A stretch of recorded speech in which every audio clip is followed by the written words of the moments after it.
I built this website 3 years ago, and here are 3 mistakes that I made so you don't have to. First, I didn't include alt text. Alt text is the descriptive text that makes your website more accessible.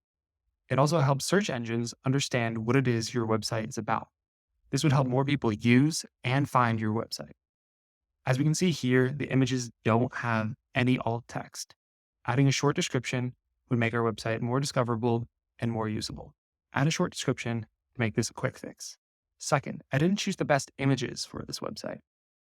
The customers primarily want lift kits installed for their Ford, Chevy, or Dodge truck, not their Toyota. Choosing the correct images signals to your visitors that you can help them, but choosing the wrong images makes them second guess if you are the best fit for what they need. Finally, I didn't include enough pages. Adding more pages to your website helps your visitors spend more time on the website and find more information to make an informed decision if you were the best choice for them. More pages also help search engines better understand what it is the content on your website is about, so they can make better recommendations to their users. To add more pages, I would create an individual page for each service offered and also make a dedicated contact page. Review your website today and see if you made any of these mistakes with your business.